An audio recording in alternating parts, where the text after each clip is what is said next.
The Nomad Border Pass is essentially a multi-country visa for digital nomads. So if you're a nomad, it's allowing you to go for 90-day stays, completely vetted for remote work. You're allowed to travel and remote work, no gray areas. And you are basically applying for like one visa and able to go on the same terms with the same kind of like international standards across our participating countries. Some small or controversial countries will be more difficult than others, but the scale of the ambition is to really create a new standard of visa instrument that really allows people to do what people are already doing in the world and which our current systems haven't caught up with yet.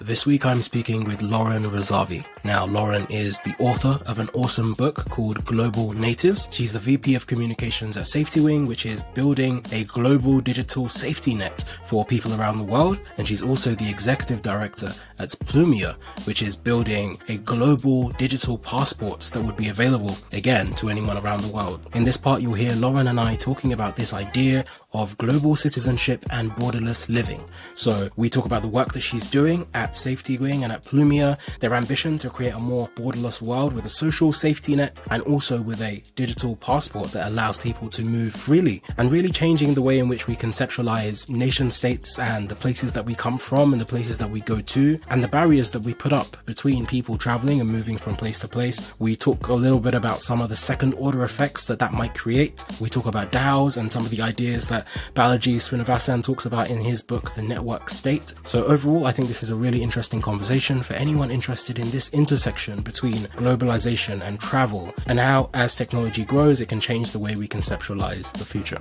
You can find Lauren on Twitter at Lauren Razavi. And if you love this episode, please do share it with a friend. And particularly if you're listening on Apple Podcasts, don't forget to leave a review because it helps us tremendously to reach other listeners just like you. In the show notes or in the description below, we'll link to Lauren's book as well as her Substack, where she writes a lot of really interesting essays about this intersection between borderless living and being a digital nomad.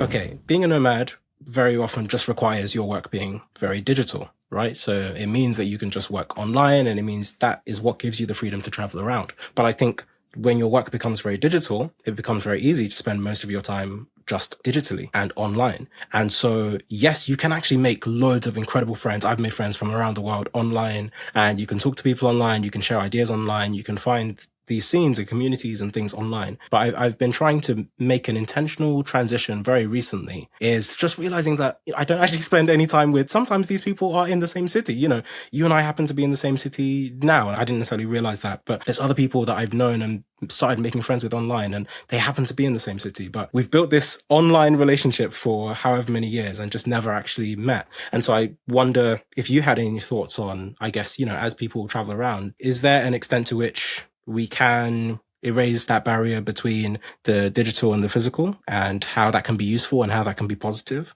But I'm also interested to hear your thoughts on, as the world maybe becomes more remote first and more digital, because I'm also thinking about, there's a lot of trends where kids aren't even playing outside. This entire summer, I really feel like the only people I see outside are making TikToks. Like, they are standing by themselves with their phone cameras, just recording something. And I don't see kids playing by themselves as much. And there are statistics that also say this, you know, everyone's just inside playing Fortnite. And maybe that's just a myopic view. That's just like one particular view of the world. But I do think there's a sense in which the thing that enables us to perhaps go out and spend more time meeting people around the world could also just lead to us all staying at home in our rooms and connecting with people around the world, but not actually going there and building any like physical relationships. So I think one of the big challenges we have in like the kind of 21st century workplace is to kind of figure out like what it looks like to be able to be switched on 24/7, but to take time away from that in ways that are useful and healthy and all of that stuff. I think that for me personally, I have very blurred personal and professional lines, in the sense that like one of my personal like career ambitions is always to basically get paid for things that I'd like to be doing anyway. I mean, this podcast is a good example of that, right? Like, I want to be chatting with you right now, David. It just so happens that I'm in a job where it's very useful for me to be able to kind of talk about these things in the nomad space. But I think for that reason, I suppose, like, I will like go out for dinner on my own, or I will like go out for drinks, or like have downtime before I'm meeting friends or something like that. And like, I still have some notifications turned on my phone, and I don't mind like getting back to somebody on Slack. Like, I don't necessarily have this kind of rigidity that I know that some do, where it's like, no, at like 8 p.m. or whatever, I turn off all notifications and I won't respond. I have a much more kind of flexible approach, at the same time as also taking like a vacation, where it's like actually taking time totally away from work. And so, yeah, I think that for me, there's not necessarily a huge distinction between like the different parts of my life. And this is a roundabout way of just getting to the point of the other part of that blurring is really that SafetyWing, the company that I work for, is 150 people. And I love all of them. Like, I consider them to be my friends as well as my colleagues. And so again, it's kind of like when it comes to social isolation or kind of loneliness, these things that are talked about as nomads issues a lot. I feel like having something, and it doesn't have to be a company, it can be online communities as well, but having something that's kind of like giving you access to other people who are kind of living the lifestyle and maybe have that same flexibility as you and are facing some of the same issues can be really powerful. And can really kind of like help you, and I'm constantly learning from my colleagues. Many of them are nomads about how they do things. I have colleagues who are like raising families as digital nomads, There's so much to learn, and there is so much learning to do just from like those kind of one-on-one interactions. And I think that really reduces like any risk of kind of social isolation and loneliness if you sort of have access in that way. And within the context of how we do things at SafetyWing, we do have some time in person around the world together every year. And in addition to that, a lot of our team get together informally. So if there's a company retreat in a particular part of the world, a lot of my colleagues will stay there for 1 to 3 months afterwards, or arrive 1 to 3 months early. And this is a really nice way to be able to, I guess, kind of leverage those very strong relationships that really kind of transcend personal and professional boundaries. I don't know if this sheds any light, but basically make friends with people on the internet and then use your location flexibility to physically go to them. That's kind of like the TLDR advice that I'm trying to give in talking about all this. Yeah, no, that's super useful. And one thing you said is still just ringing in my head. And it's funny how big of a divergence that is from, I guess, how a lot of companies might think. You mentioned that at SafetyWing, when people have conferences, people are trying to get to that place 1 to 3 months before the conference happens, or stay 1 to 3 months afterwards. In other companies that I've worked at, or, a lot of people listening to this that even work remotely, people are talking about, 1 to 3 days. Like, oh, we've got this conference coming up. Maybe I'm going to stay till the weekend. Maybe I'm going to stay 1 or 2 extra days just to meet some people and catch up. Oh, I've got 1 day in this city. And it's so interesting how you've perhaps been able to cultivate this as a company, this idea that actually, hey, we're going to spend months at a time. And just thinking about how many more opportunities that gives you to hang out with people. And I think that's something I've suffered from in the past, where, hey, I'm going to New York. I'm only going to be there for 4 days. And you're just texting all the people that hey, can you find time within this 4-day span, regardless of whatever else you were doing? Because this is the only time I have to meet you, or to hang out, or to talk, or to do anything. I'd love to talk about this idea of global citizenship and borderless living. And I know that ties very much to the work that you guys do at SafetyWing.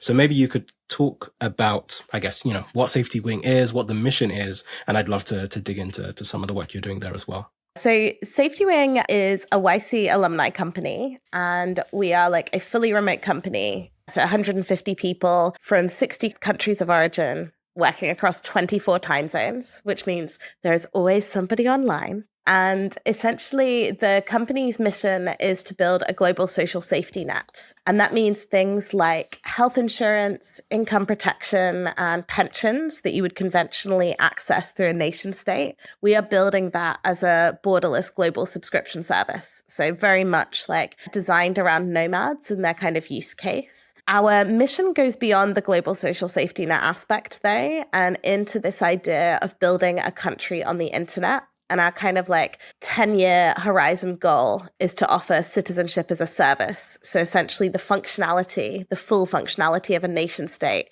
in this borderless portable format. I joined SafetyWing in 2021. And I came in first as executive director of Plumia, which is basically SafetyWing's global mobility and internet countries think tank. And the whole idea was to kind of incubate new concepts, to kind of like do research, to explore a bit of kind of an R&D and kind of knowledge arm of the company. And one of the things that kind of came out of that as an investment by the SafetyWing founders in kind of like, the future and understanding and all of that. One of the things that came out of it is a product that we're going to be launching in 2025, which is called the Nomad Border Pass.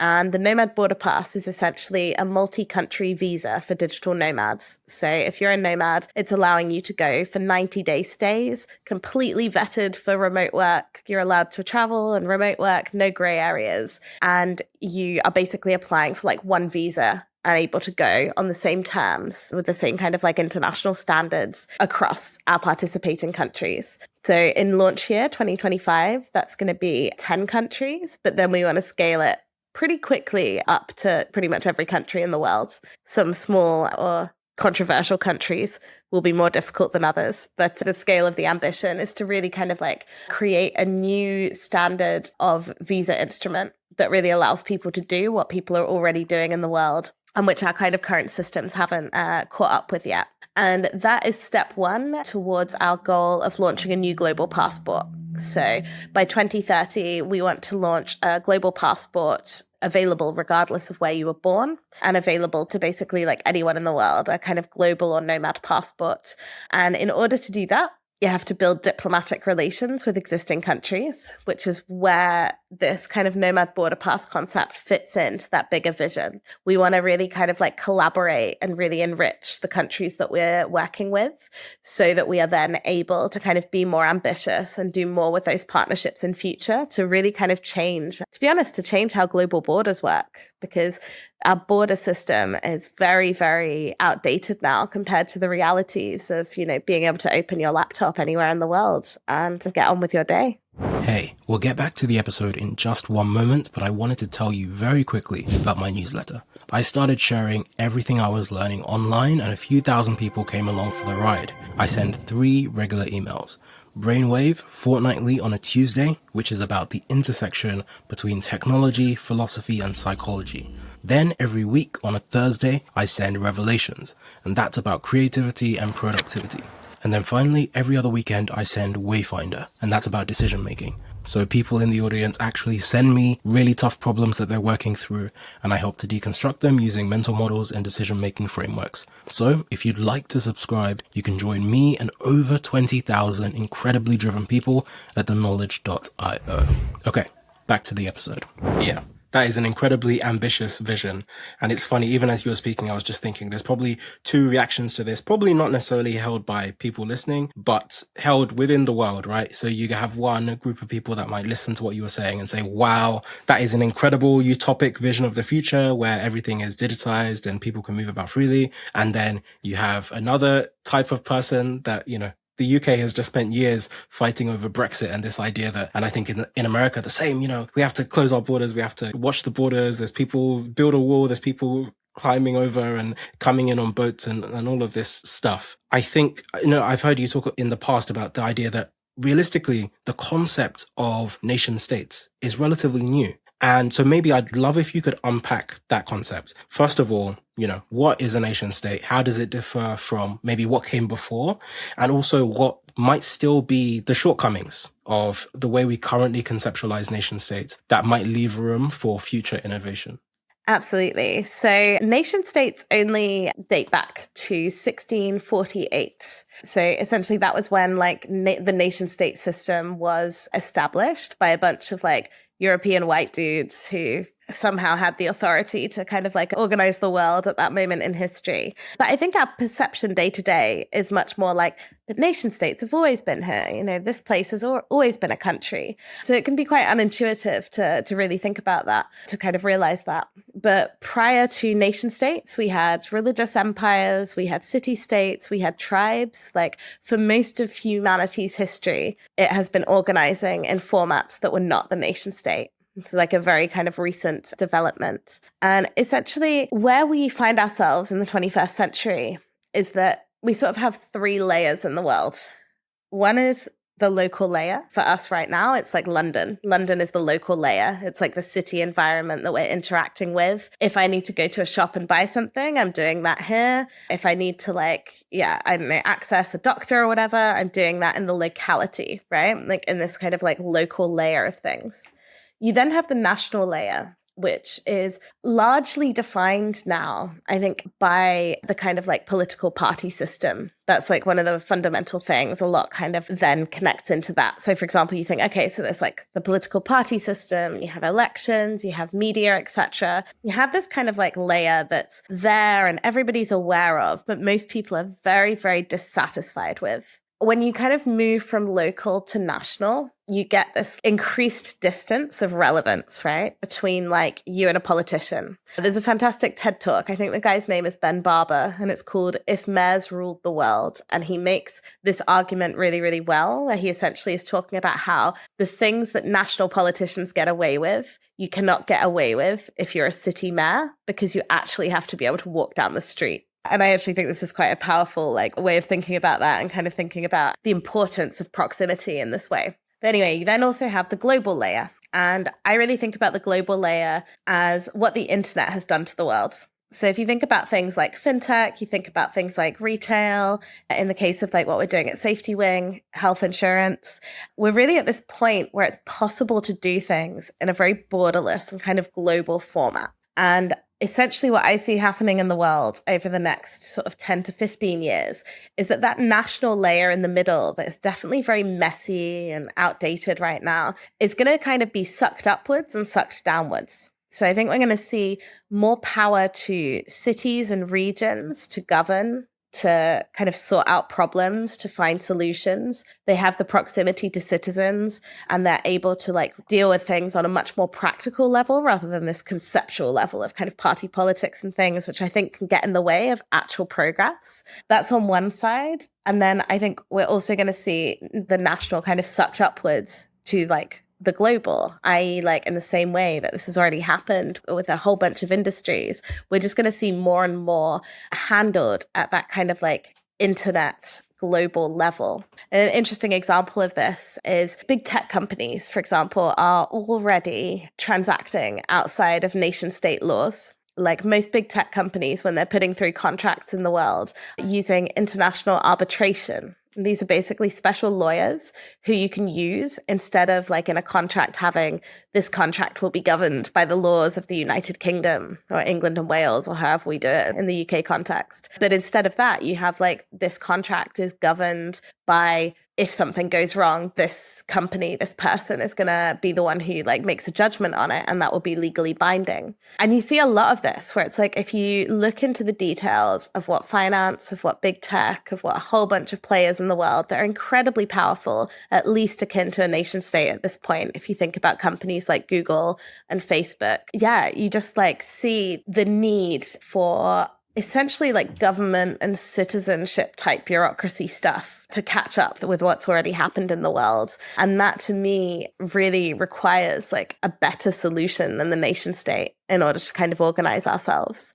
And so the kind of idea that's popularized by Balaji Srinivasan, and we are quite like familiar with his ideas and agree with him on a lot of points at SafetyWing, that he wrote a book called The Network State, and he calls like the next thing after the nation state, the network state. So this idea that we can build countries on the internet, that they can kind of like be the new block with which we organize the world. So Plumia and SafetyWing are one of around 30 projects happening in the world in the internet country space right now. And we are the only ones who are kind of working on the social safety net aspect and the like borders kind of aspects. And at SafetyWing, we really think about things in terms of trying to make stuff that works in the world today. And so we really want to kind of like change things at quite a near-term way, which requires a lot more collaboration with what already exists today than some of the other projects that are much more kind of at the cutting edge, like the kind of Web3 kind of level where they're kind of experimenting with like DAOs and really, really kind of like detailed stuff in terms of the technical infrastructure to kind of create something new. I kind of see us as the bridge builders for any of those projects to succeed, we kind of need to do this work of diplomatic relations with existing countries, of kind of preparing the world so that these more cutting edge things, these more kind of far out things can kind of find a home within a revised system. Thank you for that explanation. I think that was a really good explanation for a few reasons. One, because in a strange way, so first of all, I was going to invoke Balaji as well. And, he talks about a lot of really interesting concepts in his book, The Network State. So, people go two ways about Balaji. Some people are like, oh my gosh, he's been incredibly prolific in being able to predict transitions in technology and in society over the last few years. But then on the other hand, some people sometimes say maybe some of these ideas are a bit too esoteric or they seem a bit too far out. But I think, like you say, actually, I think it's a key word, using the word bridge. There are very often bridges between some of these concepts, and that allows you to find a coherent logical train where you can say, okay, you could go from here to here to here, and then suddenly, like even just as you were giving that explanation, suddenly DAOs make a bit more sense. Or, I think perhaps some of the current conceptualization of how people are using DAOs today might be a bit too early. It might not, necessarily have the use case that they're actually looking for. People are using DAOs to buy the constitution or to do whatever. But in this future version of the world where people can organize at different layers of abstraction to different degrees, then DAOs suddenly make a lot more sense and they have a useful purpose. But the one question that I have, so I was speaking with Garrett Jones from George Mason University, I think a few months ago, and he wrote this book about this idea that, really people are ruled by the elites, but intentionally, and people intentionally actually give over their powers to the elites and say, hey, you spend more time thinking about this and you make the decision for me. I don't necessarily want to deal with the consequences, actually, of making some of these tough decisions. And it's a lot better that, one, I can entrust you to make the decision, but then two, I can also blame you when the decision doesn't go the way that I want. And a really good example of this that I was talking with Robin Hanson about is this idea like ULEZ. And I've been commenting on this on Twitter for a while, and I find it just incredibly interesting how, on one hand, everybody would love the air to have less pollution, and people would love the environment to be more sustainable and all of this stuff. Like, people want all of these end outcomes. If someone says you have to pay this tax for, and the tax part is interesting because, at least to me, in the way that I had framed the ULEZ thing, I think the hard cut, like if you went straight to the point, you would say, we are going to ban all cars made before this certain time. Instead of banning it, which would probably have gotten you in way worse trouble and people would hate you even more, you say, okay, we're not going to ban all these cars, but we're going to put a tax on it. Like, we are effectively banning it in the long term. We give you a few years runway, but the whole point is you have a few years to change your vehicle and get a newer vehicle. And in the long run, everyone's interests are aligned because that is what you would ultimately have wanted for the future. But in the short run, no one wants that because you actually have to spend some money. It's expensive. So all of that preamble to say, I'm interested in what you think of a world where, because things are digitized, people are a lot closer, perhaps, to the decisions that they end up making. And you have the tragedy of the commons. There's a concept that a lot of people can very often make decisions that are in their best interests, but on the wrong time horizon. Like, if people got to decide everything they wanted, but only as it pertained to the next 5 years, then you would probably not get any of the things that you wanted for the next 20 years. So I wonder how you think about that trade-off, perhaps as we become more digitized as a society. So I've been really interested in the concept of liquid democracy for a long time, particularly kind of smartphone-powered liquid democracy. So this is essentially the idea of being able to hold referendums with a citizenship, whether that's on like a city level or a national level or whatever, but very, very often, basically like constant asking of questions.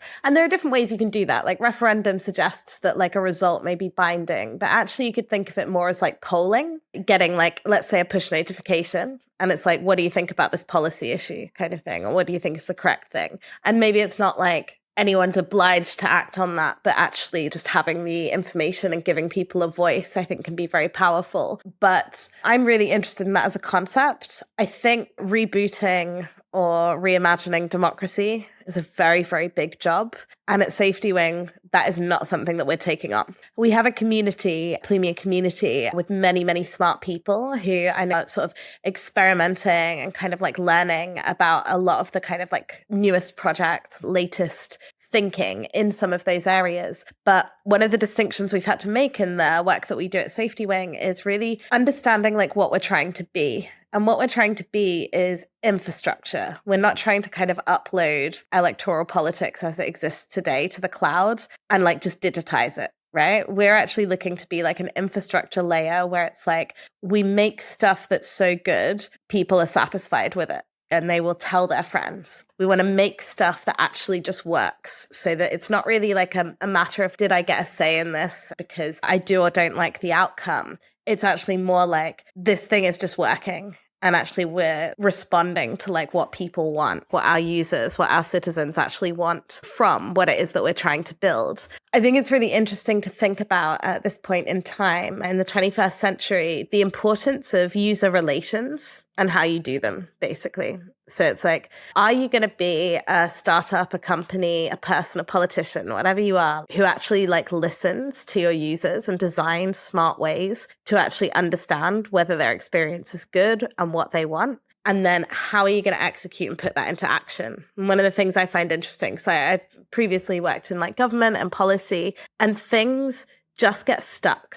Like no progress gets made because there is this kind of like need for consensus or like discussion at a level that is just nothing happens. And I think this is where a startup is an interesting vehicle to try and build that infrastructure. Because it's like if you ask everybody, if you have 1,000 people in front of you and you ask every single person for their opinion, you're probably going to end up with at least like 900 different opinions. Maybe there are some duplicate opinions there. I do think there's something to, when I think of this in the SafetyWing context, it's like, we are the experts on the infrastructure that we are building. And therefore, like, we want to know what people think of it. We want to know what users are thinking, what could be better, what they want. But we also kind of like have to be the ones who are the decision makers if we actually want to move things forward. And I think that's a really interesting kind of like space to work in where, you know, you're not trying to be especially political, but by nature of what you're building, there is a huge political aspect to it. But I find that an important kind of framing in my own head.